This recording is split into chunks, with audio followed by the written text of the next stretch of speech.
Assalamualaikum warahmatullahi wabarakatuh. Nama saya Akila Iman Prasanta. Saya di sini akan menjelaskan materi tentang garis dan sudut. Nah, teman-teman, garis dan sudut sendiri adalah dua objek berbeda di dalam geometri. Jika garis termasuk pengertian pangkal atau primitive term, maka sudut bukan pengertian pangkal. Dalam hal ini, sudut dapat didefinisikan melalui pengertian garis.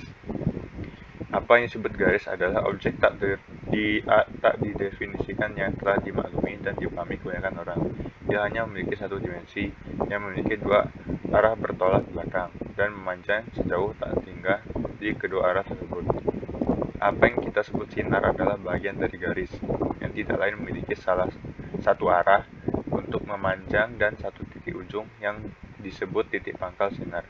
Sementara apa yang disebut segmen garis atau ruas garis adalah bagian garis atau sinar yang memiliki dua titik ujung. Nah, kemudian ada kedudukan garis. Terdapat hubungan dua garis yang bergantung pada dimensi yang dibicarakan.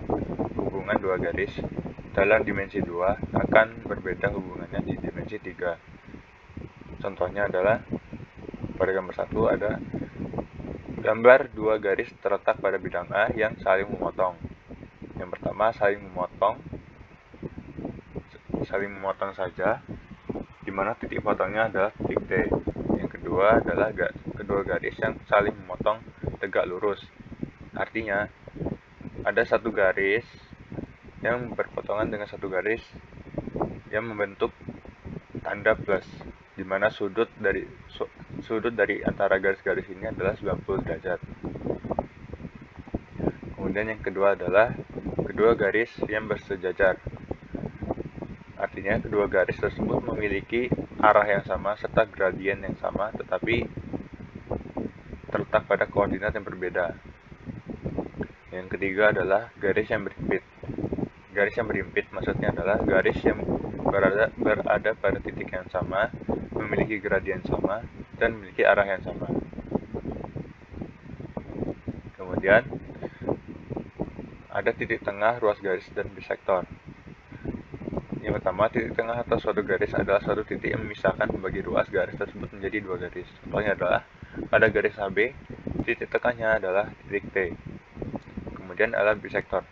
Bisektor adalah suatu garis memisahkan membagi ruas garis tersebut menjadi dua ruas garis yang sama ukurannya. Contohnya pada garis AB memiliki bisektor garis M dengan titik potongnya yaitu titik T. Kemudian ada pengertian sudut dan macamnya. Yang pertama, pengertian sudut. Sudut sendiri didefinisikan bermacam-macam. Sudut dapat didefinisikan sebagai bangun geometri yang dibentuk oleh dua sinar dengan titik pangkal yang berhimpit.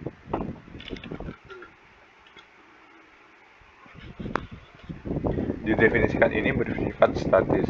Besar sudut yang diperhatikan adalah besar sudut terkecil yang dibentuk.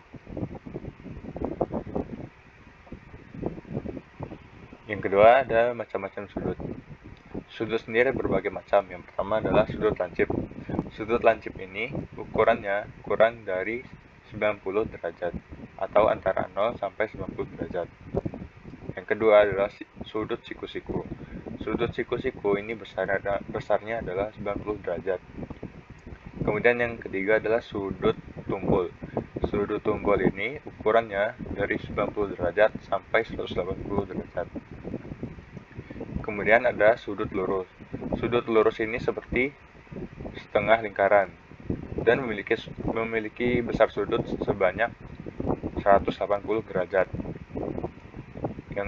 Yang kelima ada sudut refleks. Sudut refleks ini ukurannya adalah dari 180 derajat sampai 360 derajat. Dan yang keenam adalah sudut penuh. Sudut penuh artinya lingkaran dengan memiliki sudut sebanyak 360 derajat. Kemudian ada satuan derajat. Kemudian ada satuan ukuran sudut. Ada 3 macam, yaitu derajat, radian, dan gradian. Yang pertama ada satuan derajat. Satuan derajat itu maksudnya Apabila ada sebuah lingkaran digambar jari-jari sedemikian sehingga membagian menjadi 360 bagian sama, maka sudut antara setiap dua jari-jari yang berurutan besarnya dinamakan 1 derajat, dilambangkan dengan 1 derajat. Kemudian ada satuan radian. Satuan radian diartikan sebagai besaran ukuran sudut pusat alfa yang panjang busurnya sama dengan jari-jari. Kemudian ada satuan gradien. Satuan yang ini jarang muncul di buku pelajaran, tapi selalu hadir dalam kalkulator saintifik. Dalam kalkulator dikenal dengan simbol grad. Kemudian ada sudut bisektor atau garis bagi. Bisektor sudut adalah sinar garis yang titik pangkalnya berhimpit dengan titik sudut tersebut, dan dengan masing-masing sisi sudut tersebut membentuk dua sudut yang kongruen. Kemudian ada relasi dua sudut. Yang pertama, sudut A dan sudut B merupakan dua sudut yang terbentuk dari satu titik sudut dan salah satu kakinya bersekutu pada garis L dan kaki-kaki lainnya berada di garis K dan M. Sudut C dan A merupakan dua sudut yang terbentuk oleh berpotongan garis K dan L di titik P, di mana masing-masing kedua sudut tersebut tidak memiliki kaki sudut yang sama. Kemudian ada sudut E dan F, merupakan dua sudut yang saling berpenyiku atau komplement, di mana jumlah besar E dan F sama dengan 90 derajat. Sudut G dan sudut H merupakan dua sudut yang saling berlurus atau suplemen, di mana totalnya adalah 180 derajat. Kemudian ada hubungan sudut pada dua garis sejajar, di mana ada dua garis sejajar dengan titik KLN merupakan titik interior dari garis K dan L, atau titik yang berada di daerah dari garis K dan L. Sedangkan jika titik tersebut berada di luar, namanya adalah titik eksterior. Kemudian ada garis M yang memotong garis K dan L. Titik K dan L dengan titik M dan N merupakan titik-titik yang saling berseberangan di daerah interior dari garis K dan L. Kemudian seperti halnya pada bagian tadi, ada garis M yang memotong garis K dan L yang merupakan titik yang saling berseberangan di daerah eksterior.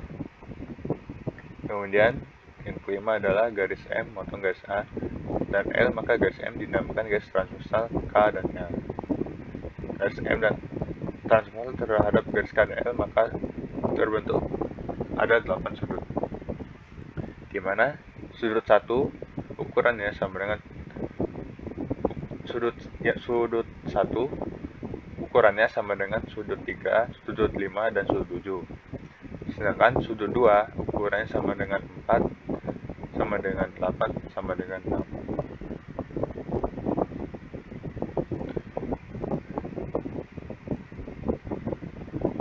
Dalam pembelajaran garis dan sudut, guru dapat pula menyisipkan nilai-nilai karakter utama, karakter yang identik dengan menarik. Salah satunya adalah nilai karakter konsisten yang terhadap kaidah atau konsensus yang berlaku secara umum atau disepakati bersama. Misalnya dalam memberikan simbol terhadap nama sudut, penulisan besar sudut, dan pemberian istilah hubungan dua garis atau sudut, dan sebagainya. Baiklah, itu saja materi dari saya. Saya akhiri. Wassalamualaikum warahmatullahi wabarakatuh.